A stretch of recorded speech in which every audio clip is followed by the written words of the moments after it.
चौहान साहब, आप जवाब दीजिएगा। देखिए, हाँ हाँ मनु जी, मैं और वो जो पूछ रहे हैं कि अगर मिसयूज होगा इस कानून का तो फिर क्या? देखिए, हर कानून, हर उपकरण, उसका दुरुपयोग या सदुपयोग होने की गुंजाइश हमेशा रहती है। और कानून के संदर्भ में हमेशा जब कानून बनाया जाता है तो यह सुनिश्चित हम करते हैं कि कानून को उसका दुरुपयोग न हो, उसके लिए उसके भीतर इनबिल्ट सेफगार्ड कुछ निर्धारित कर दिए जाते हैं। आपने मुख्यमंत्री जी की जो बाइट सुनवाई, उनकी जो टिप्पणी विधानसभा में सुनवाई, उसमें स्वयं हरियाणा के मुख्यमंत्री सदन को बता रहे हैं, जहां इनके विधायक चिल्ला रहे हैं कि कानून नहीं होना चाहिए, इसमें ये खतरा है वो खतरा है, वहीं पर खड़े होकर आदरणीय मुख्यमंत्री जी ने यह कहा कि कानून का दुरुपयोग न हो किसी भी कीमत पर, उसके लिए इनबिल्ट इनहेरेंट सेफगार्ड्स दिए गए हैं। सवाल यह है कि इन्होंने कानून का विरोध करने के लिए, केवल विरोध के लिए विरोध करने की ठानी तो इन्होंने उसमें दिए गए सेफगार्ड्स को भी, उनकी भी अनदेखी कर दी और उनके होने को भी इन्होंने नकार दिया। मैं केवल एक बात कहना चाहता हूं, आज से पहले अपराध, संगठित अपराध, आतंकवाद, इन सबको से निपटने के लिए और इनके बदस्वरूप को के साथ निपटने के लिए देश की संसद ने भी और राज्यों ने भी अलग अलग कानून बनाए हैं। जब मुंबई के ब्लास्ट हुए, उसके बाद उसकी पृष्ठभूमि में टाडा आया था।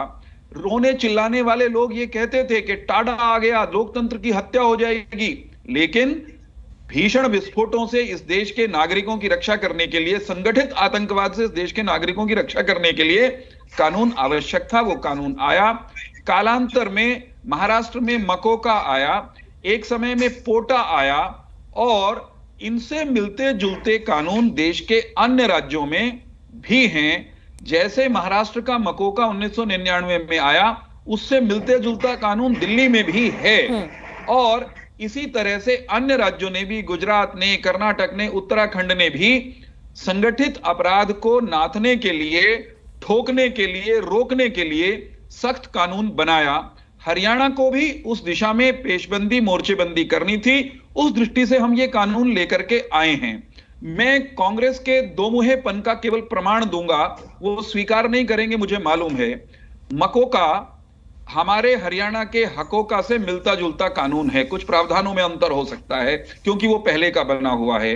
महाराष्ट्र में कांग्रेस भी सत्ता में रह ली 1999 के बाद, लेकिन कांग्रेस जब वहां सत्ता में आई उसने उस कानून को रिपील नहीं किया। क्यों? क्योंकि कानून की आवश्यकता थी। आम आदमी पार्टी को हमने इस कानून के खिलाफ बोलते हुए सुना कल और आज में, लेकिन दिल्ली में आम आदमी पार्टी की सरकार है, वहां पर भी ये कानून एग्जिस्ट करता है अलग नाम से। ये वहां पर इसके खिलाफ नहीं बोल रहे। हरियाणा के नागरिकों को संगठित अपराध के विरुद्ध सुरक्षा कवच देने की अगर हरियाणा की विधानसभा ने और इस सरकार ने प्रयास किया है तो उस पर भाई लोगों को आपत्ति हो गई। मतलब ये मकोका से लिपटे रहें, कोई दिक्कत नहीं, ये दिल्ली के ऐसे कानून से चिपटे रहें, कोई दिक्कत नहीं, लेकिन हरियाणा के लोगों को अगर सुरक्षा मिलने लगे तो इनको लोकतंत्र की हत्या होती हुई नजर आने लगती है। एक छोटी सी बात और, ये हमारे असंध के विधायक शमशेर जी जिस तरह बोल रहे थे, लोकतंत्र का नाश हो जाएगा, लोकतंत्र की हत्या हो जाएगी। शमशेर सिंह गोगी जब ये लोकतंत्र चिल्ला रहे थे, उनको ध्यान नहीं रहा कि वो उस कांग्रेस की पैदाइश और प्रतिनिधि हैं उस कांग्रेस के, जिस कांग्रेस ने इस देश में प्रजातंत्र आने के बाद प्रजातंत्र की हत्या का सबसे खतरनाक कांड, इमरजेंसी आपातकाल किया था। जो कांग्रेस प्रजातंत्र की खुलेआम हत्या करने की आरोपी ही नहीं, सजा याफ्ता हो, जनता ने भी जिसको सजा दी हो, उस कांग्रेस के विधायक ये कहते हैं कि प्रदेश की सुरक्षा के लिए कानून लाया गया है, उससे प्रजातंत्र की हत्या हो जाएगी। एक छोटी सी बात उन्होंने कही, पुलिस कौन सा दूध की धुली है। विधायक, कांग्रेस के विधायक कहते हैं पुलिस कौन सा दूध की धुली है। अरे भाई, पुलिस से अगर कोई गलती हो जाती है तो क्या सारी पुलिस को आप अपराधी घोषित कर देंगे? दुष्टों, शैतानों, आतंकियों और संगठित अपराधियों की श्रेणी में पुलिस को खड़ा कर दोगे? पुलिस और अपराधी में इनको अंतर ही नजर नहीं आता। ये अपराधियों के पक्ष में जाकर के खड़े हो जाते हैं केवल इसलिए क्योंकि इनको भारतीय जनता पार्टी का और हमारी सरकार का विरोध करना है। मैं ये कह रहा हूं, विरोध ठीक है चौहान साहब, ठीक है।